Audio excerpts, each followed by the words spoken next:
नमः शिवाय। हालात देखकर मंदिर नहीं भागा, मैं बचपन से ही रब का मुरीद हूँ। धर्म के नाम पर बांटना मुझे मत सिखाना, मैं पहले से ही शिव के करीब हूँ। 11वां अध्याय अन्नदान महिमा। परम दयालु पुरुष उस भयानक रास्ते से बिना कष्ट यमपुर पहुंच जाते हैं। ब्राह्मणों को जूते खड़ाऊ आदि पहनाने वाले पुरुष घोड़े पर सवार होकर ही यमपुर पहुंचते हैं। छाते के दानी छाता ताने शैया एवं आसनदानी करता विश्राम करते करते बगीचे वृक्ष आदि लगाने वाले वृक्षों की छाया के सहारे होते यमपुर पहुंचते हैं। फूलों की वाटिका लगाने वाले पुष्प विमानों में बैठकर जाते हैं। देव मंदिर, सन्यासी मठ, निर्धनों के घर बनवाकर देने वाले पुरुषों को सुंदर भवन विश्राम के लिए मिलते हैं। देव, अग्नि, ब्राह्मण, माता पिता आदि की सेवा सत्कार करने वाले पुरुषों का आदर होता है।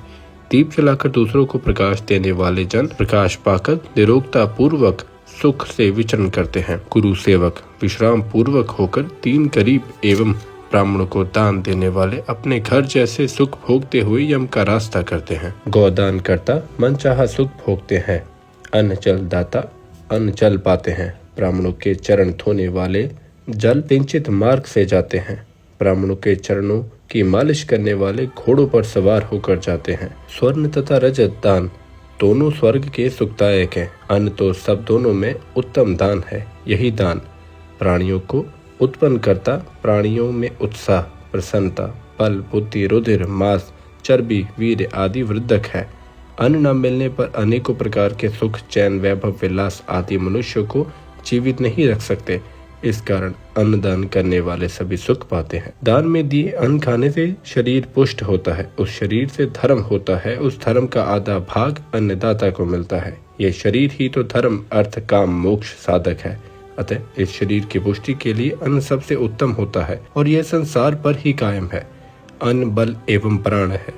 अतः अपने खर्च से थोड़ा थोड़ा बचाकर भिखारियों को अन्न देना कल्याणकारक है। इस लोक एवं परलोक में चाहने की इच्छा से घर पर आए अतिथियों का यथाशक्ति अन्न द्वारा सत्कार करना अति उत्तम माना गया है। ये अन्नदान श्रेष्ठ फलदायक फलदार वृक्ष है। अन्नदाता तो स्वर्ग में सुख रूप फल प्राप्त होते हैं। अन्नदान की महिमा वाले इस अध्याय को पढ़ता है, श्रद्धा पूर्वक इसका पाठ करता है, उसको सुख संपत्ति का कभी कमी नहीं रहती।